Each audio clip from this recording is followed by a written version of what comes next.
Okay, hello friends, welcome to BISP Solutions. Myself Ashwin, and BISP Solutions is a tech company provide technological solutions across the world. Now, as our today's topic is inventory optimization using deep neural network. Now, see deep inventory optimization exactly in our if you go to our last session, we have learned about session sales optimization, right? Similarly, here on the same pattern, we are today discussing inventory optimization. So inventory optimization means what exactly? Let me give you one example. Let's take a very low level example. For example, if a person who is having a shop, who is running his shop, right?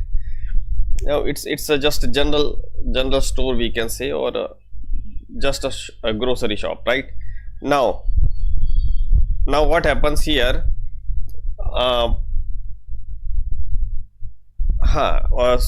Every month he has to get some inventory, right, from retailers, right? From retailers or some, what we say, some vendors. He purchase some items which are on large demand. For example, let's take our daily life example, like talcum powder. Now talcum powder and we can say the ice creams, talcum powder, ice creams, and we can say that's it, only two items we take. Now these two items are sold largely in summer season, right? And these things are sold largely in summer season. So what he will do, he will buy that large amount of those ice creams and talcum powder from the vendor, huge amount. And the things which are not used in summer season, which are mostly used in winter season, for example, Vicks inhaler. When a person is suffering from cold and cough, he use that Vicks inhaler or any type of cold tablets, right? So these things are not used during summer season. So what he will do, he will not buy those things from the vendor. So that means he is optimizing his inventory, that which item is largely sold during which season, during which in which area he is residing, right? For example, in winter season, the dates are sold in large amount, and at that time in winter season nobody purchase the ice cream, right? So in this way, every month he has to optimize his inventory. He has to optimize his inventory. He has to keep track on that inventory, that he should not face the sold out situation, that the customer comes in and he has to say, okay, this item is completely sold out. And there should not be a scarcity, right?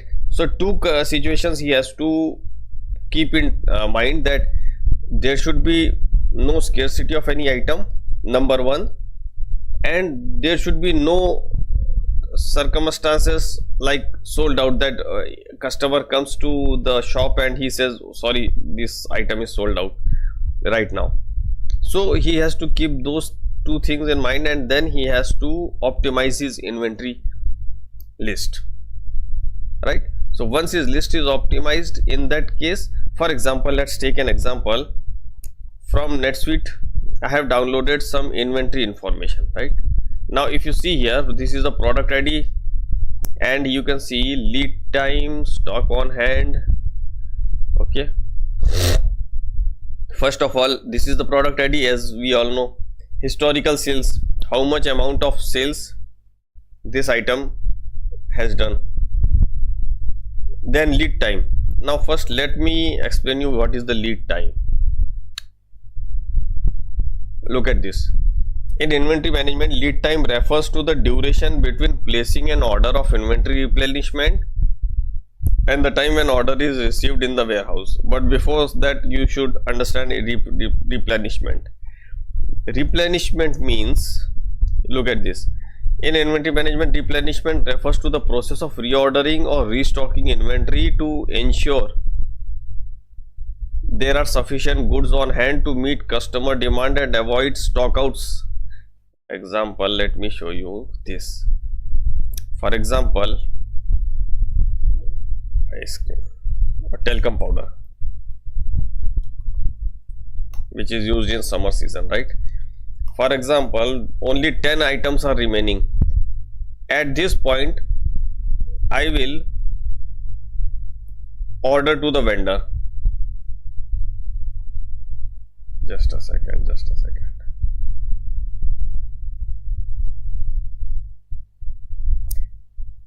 Item to the vendor for 1000 talcum powder pieces, right?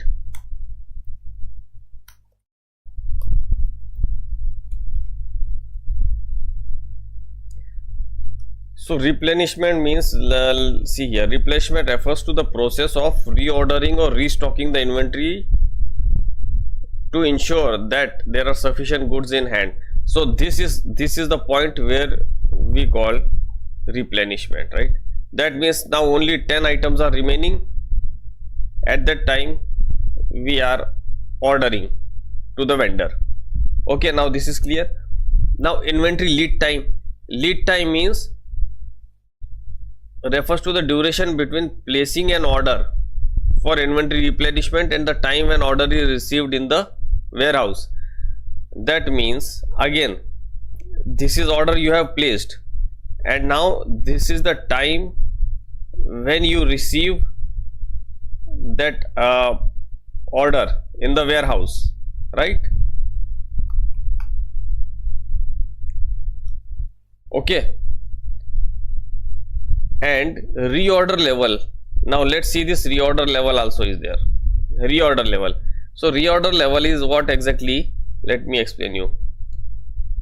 Reorder level is the predetermined inventory quantity that triggers a new order to replenishment stock. It's essentially the minimum stock level a product can reach before a new order is placed to avoid stockouts. That means this is the minimum stock. This is the minimum stock at which it triggers the process of what? Replenishment. The process of replenishment. Just a second. The process of replenishment. This. And lead time is this, right? So now the things are clear to you. Look at this. This is the historical sales. This is the lead time. Lead time means you have placed the order and the item is coming in your warehouse. That is the time. Okay. And stock on hand means whatever stock on hand. Right now we are having 10. This is called stock on hand. Okay. 10. After that, what you will see here, reorder level. Now reorder level means, just now I explained you reorder level. Here it is. Reorder level, that means 10. 10 is the reorder level. It is a predetermined inventory quantity. Fine. So now what I am going to do, see, a person who is running a shop or a grocery store, he has to keep track of all these things, and he has to manage all these things to optimize his inventory every time. That means there should be no these two conditions, like wastage of product and second, stockouts. To avoid these two conditions, we need to optimize the inventory. Now how this inventory can be optimized using, see, normally in olden days when there were no computers, the person used to use his own experience to do this. But nowadays what we are doing, we are just giving the historical data to the machine. This is total 1000 rows, right? So this is the historical data that we are providing to the machine, and then with the help of some algorithm, it will detect that which order you should buy in which quantity, right? For example, in my store, talcum powder is stored, just a second, for example, in my shop, talcum powder is sold every day. 10 to 20 pieces are sold every day. Now such type of data if I put into the machine, definitely that algorithm will suggest me that you should keep talcum powder pieces into quantity of 10,000 in your stock, right? Because in summer season, for the 4 months of summer season, you will get so much sales, right? So this is how we need to understand. So this is what the scenario that I have explained you. In this type of scenario, this will be used in every, I have explained you about this very small shop, right? The very high level businesses like D-Mart, the Big Bazaar, all these retail chains, they also use this technique to optimize their sales, because each and every person will not keep track that okay, this season comes now, which people will buy which item. Here human intervention is less. Only each and every data, there are thousands of rows in the Excel sheet, each and every data is converted into the Excel sheet, and that Excel sheet is given to the deep neural network machine, and that machine will tell you that okay, this time. So without taking human help, you can do it in few hours, within an hour, right?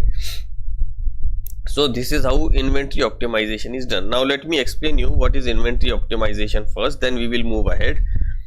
Now see here, and that is why we used ERP data, because huge amount of data. Normally if a person is running very small shop, he does not need that, because his shop covers only those local colony people, right? Colony families. But here if we are talking about like ERP system like D-Mart, Big Basket, Big Bazaar, or any grocery online facility, Amazon, so they use this type of algorithms to optimize their inventory, that people should come in the shopping mall and they should not face the situation like this item is not available, right? So that is why it is used here, right? Now the idea is clear why we are doing this. Okay, now inventory optimization is a strategy that helps business maintain the right amount of goods to meet customer demand while minimizing cost and maximizing profitability. That means minimizing that stock which is not used today and maximizing that stock which will be likely to be used maximum by the people. Okay, so there are so many things. For just take an example, in an area where there are like near about 70 to 80%, 70 to 80 children are below 15-year-old, right? In a colony, a person is running a shop and where 70 to 80 children are there which are below 15-year-old. So what he will do, his machine, he will do without machine also, he can predict that okay, I have to keep the stock of biscuits and chocolates, right? Same thing is cookies and chocolates. So same thing is here. The machine will tell you exactly which item should be brought in which amount, okay, in what amount. So here the idea is clear now. Okay, forecasting and planning. 6 tips for optimizing inventory levels. First is forecasting and planning. Second is maintain safety stock. Maintain safety stock means the whatever you have brought, it should be sold out. It should not like this much item is remaining, now again we are sending to the company back. That is called keeping the safety stock. Set reorder point. Yes, reorder point means almost suppose 10 quantities remaining and I know that within next 2 days these 10 quantities will be sold out, so I have to buy this today only from the vendor. Fourth point is economic order quantity. Economic order quantity, fine. Monitor inventory turnover, yes. And then regular inventory audits. Regular inventory audits means how much items are sold, how much items are brought, and then how much remaining, all these things. Then importance of inventory optimization. The importance of inventory optimization is that enhanced customer satisfaction. Now customer satisfaction means exactly what? See, if you go to any shop and whatever you wanted, if it is available in that shop, that means you are satisfied. And imagine if you are going into a shop and the owner is saying that this item is coming next week, next time you will not go into that shop, right? So that is called customer satisfaction. If each and every item is available in your stock, definitely customer will be satisfied. Second, reduced carrying cost. Reduced carrying cost. Whatever items, if you purchase in bulk, it will reduce your carrying cost. That means the whatever the transportation cost. Efficient production planning. Yes, efficient production planning is one factor. Improved cash flow. Fine. Minimize the stockouts. Minimize the stockouts means the same. Stockouts means your stock is running out of the item is running out of stock, like that. Better supplier relationship. Yes, when you are purchasing accurate items and in bulk, so you don't need to bother that vendor each and every time, bother that supplier each and every time. For example, if I know that in my area pencils and notebooks and stationery items are sold out in huge amount, so definitely I will buy sufficient amount from the supplier. So it will make a good relationship between the supplier and the, because every supplier wants that his buyer should buy huge amount of product, right? Enhanced demand forecasting. Yeah, we can forecast the demands also. See, PyTorch is used in every field, whatever, wherever you want to predict anything, it is useful, right? Now see here, benefits of inventory optimization. Number one, improved cash flow management. Okay. Enhanced customer service, we already discussed. Third is minimize stockouts, we discussed. Efficient product planning, fine. And reduce the lead times. Again, reduce the lead times means it will reduce the lead time. In a given time, if you buy this particular item and it will come, you know that within next 2 days or 3 days the item will be received in the inventory, right? So how does inventory optimization work? See, inventory optimization is a strategic approach to maintaining the ideal balance between supply and demand, ensuring businesses have the right stock at the right time while minimizing excess inventory. Excess inventory means, don't do like this, that the item which is not sold and still you are buying that item in huge amount and you are just occupying the space in the inventory in the store. So we should not do like that, right?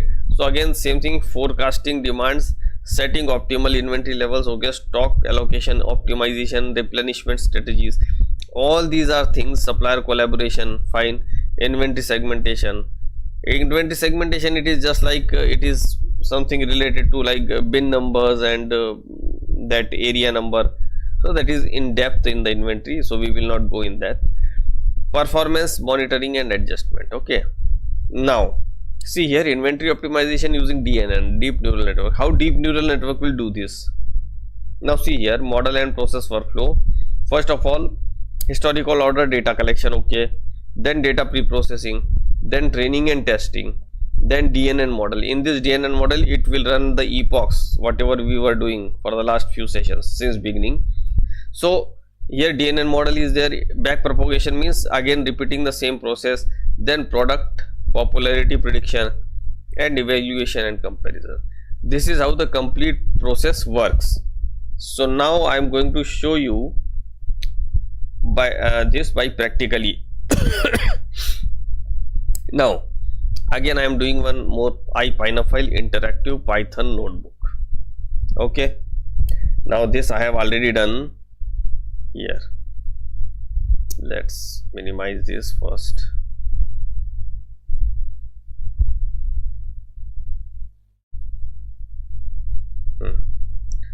Now first of all, see, by doing this in machine language, deep neural network, we need to first install the libraries only, right? So we have to first install the libraries, and pandas very well known library, NumPy also used, torch, NN means neural network, matplotlib for plotting the data, train test split for this, and then the sklearn, min max learn. So scalar, it's a scalar we have used the scalar. I will show you how it is used.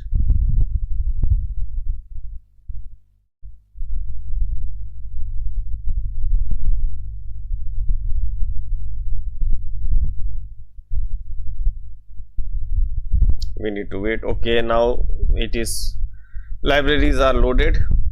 Now I will do one more thing here, just a second. I will close this now, no need. Okay, don't save. Okay, now I will read this Excel sheet, right, CSV sheet.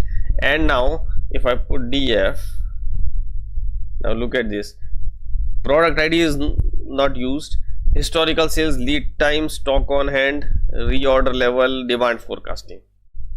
Okay, now what next?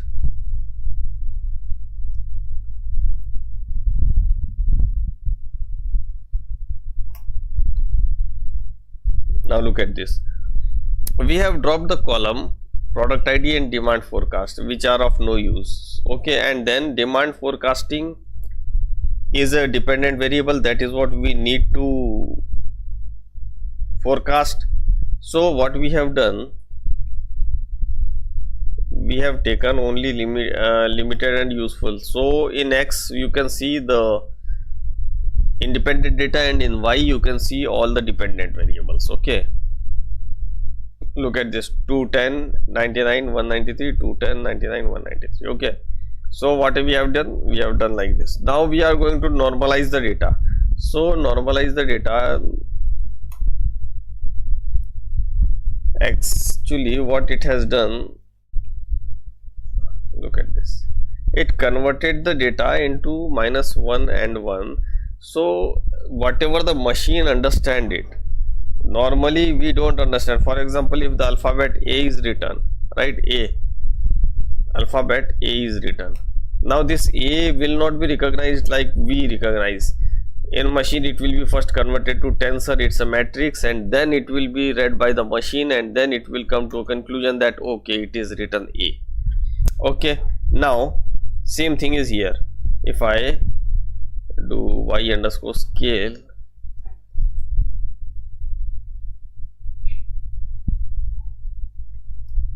okay, now split function. Now see here,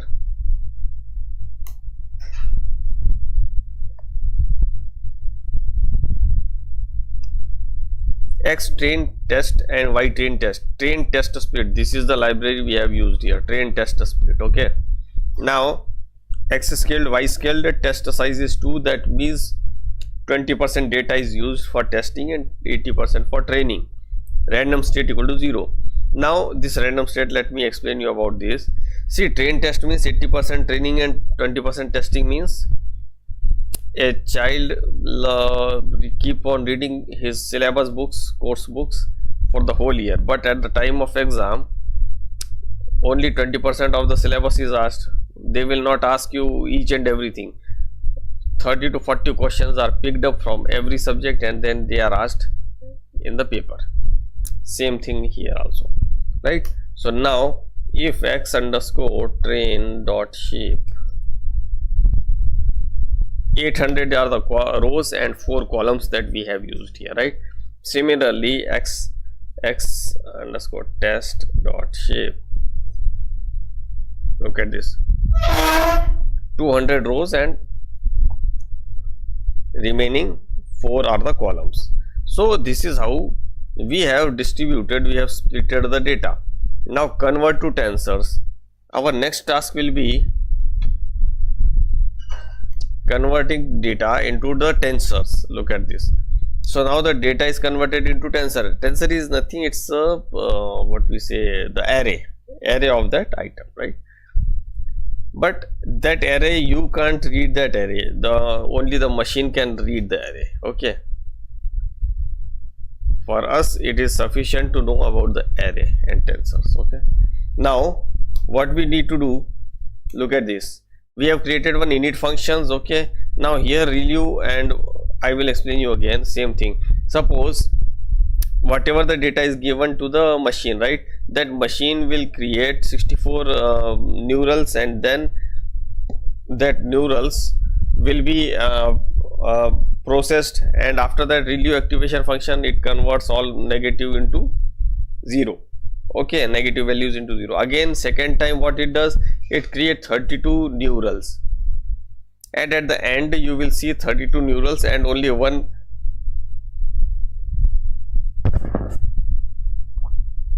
one item is remaining, that is either yes or no, or whatever the answer it could be. And here you will see the forward, we pass the data into the function. Okay, this is just technical part. Now I will show you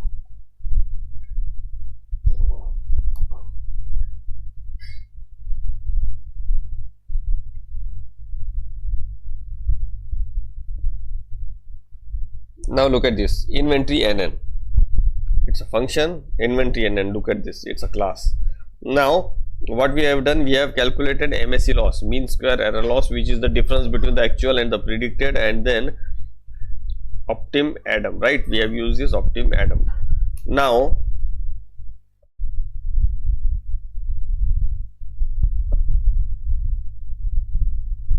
what we need to do, our as usual task, that is epochs running. And now what we need to do here, you will see epochs is 200 times, and now we are increasing the accuracy of the model. Same thing, increasing the accuracy of the model.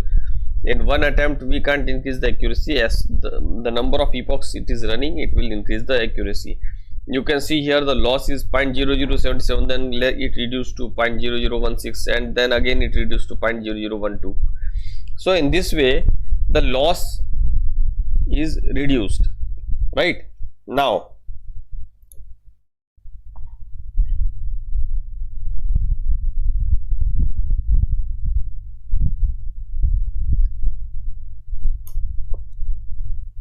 look at this, predict on test. Now see here no grade is used, that means we don't want the back propagation. Right now we are evaluating. Now evaluation is done on 20%, right? Not the whole data. Same thing is here when we are evaluating it. So torch dot no gradient, and then y underscore predicted scale, all these x test testing data is passed in this model.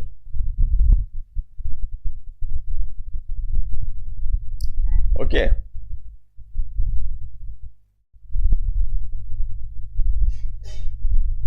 now you can see here torch dot no grade, and then y prediction scale, and y prediction, and y actual, whatever we have received here, right? Now what next?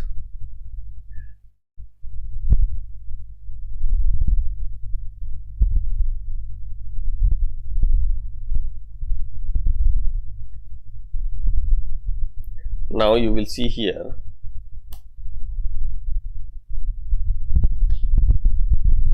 now these are some data. Let me show you what type of data is this.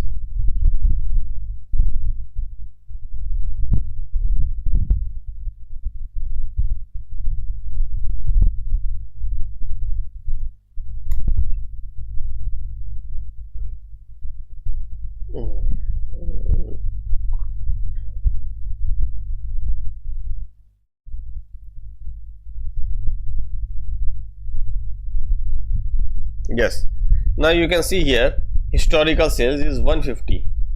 Let me run this first, then only it will be clear to you.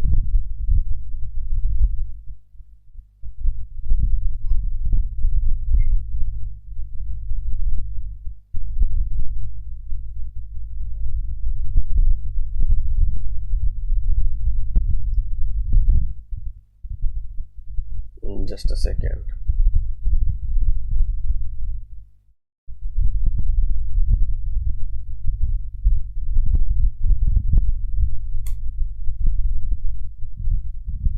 Okay, now see here actual, predicted, future, and forecast start. Okay, now see here, if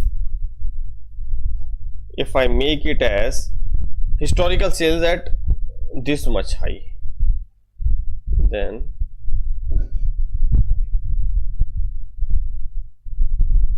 look at this historical sales, actual demand.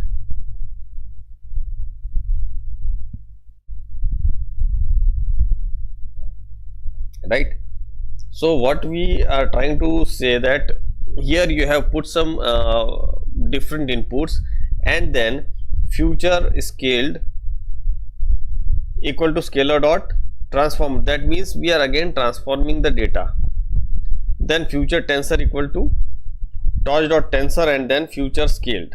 Okay, after that with torch no grade, that means we are not using back propagation, and then future prediction scaled equal to model future tensor and then failure prediction, that is future prediction, that is scalar y inverse transform. Inverse transform means we are again converting the data into the human readable format and understandable format. Okay.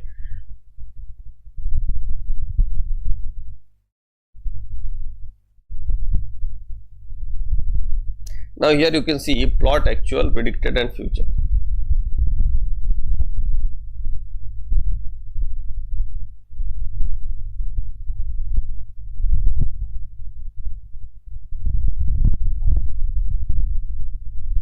Now you can see here we have plotted the data, and we have, just a second, we have to run this from here.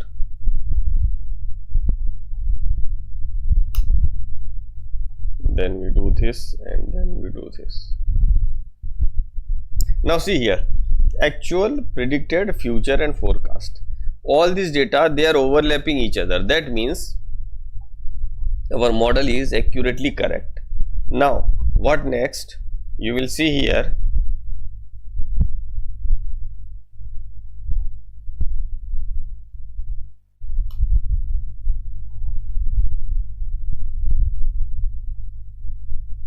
now if you see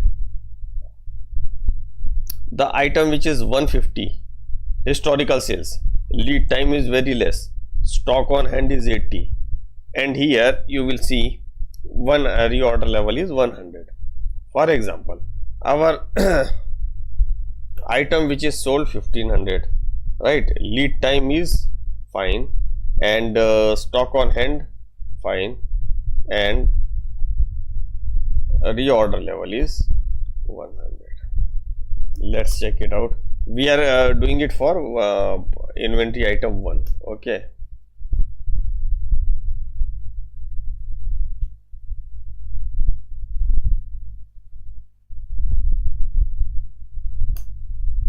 Look at this first item. When I am saying to the machine that okay, this item is sold in such a high quantity, historical sales is 15,000, lead time is less, which is good, 80, stock in hand 80, and reorder level is 100. Now what it will do, it will suggest me that okay, bring those items into 14,796, right? So in this way we can predict. For example, let me take one more example. Suppose historical sales is only 70, only 10, and reorder level is like, let's take 4 only, and reorder level is okay, fine. Now what I will do, enter, enter,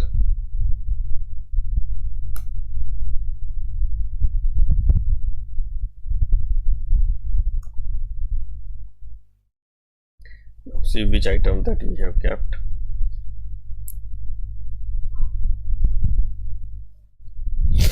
If you see the second item, 10,4,4,110, so what it has suggested me, only bring this 69 quantity only, not more than that.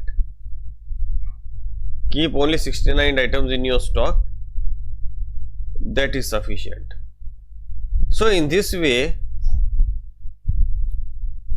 what we need to do, we need to understand exactly how it relates with daily life and how it will help you in your future forecasting. Clear?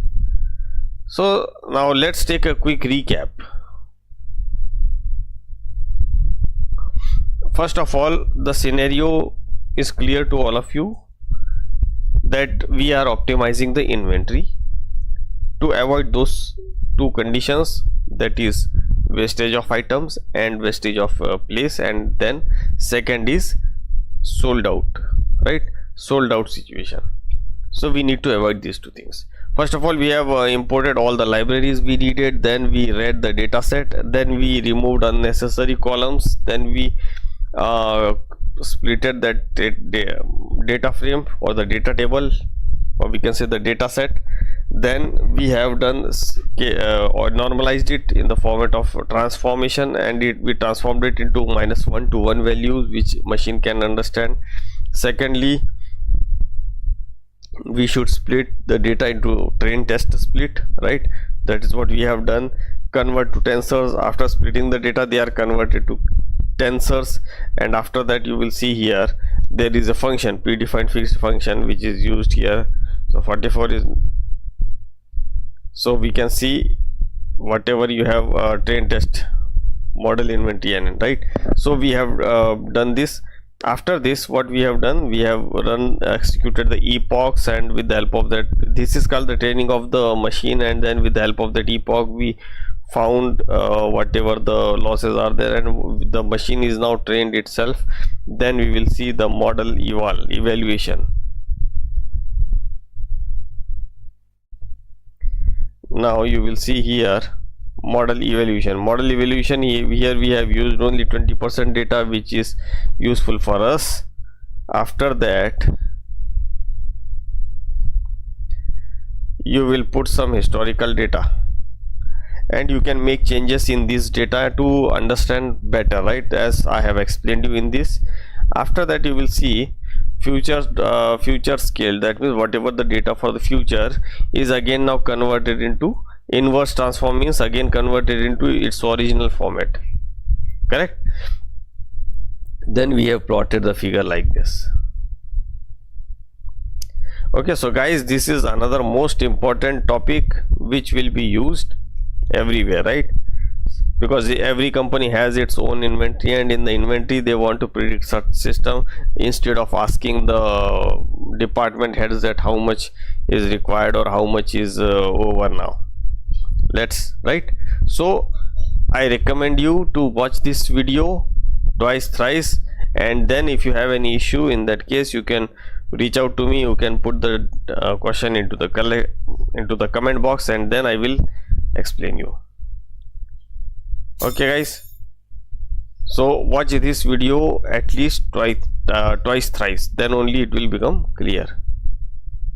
So guys, thanks for attending the bootcamp session, and those who are new to this channel or those who have attended it recently, so please like and subscribe the channel. Okay, so guys, in our next session we will see something new topic. Okay, so keep practicing. Thank you. Thanks for attending the bootcamp session. Thank you.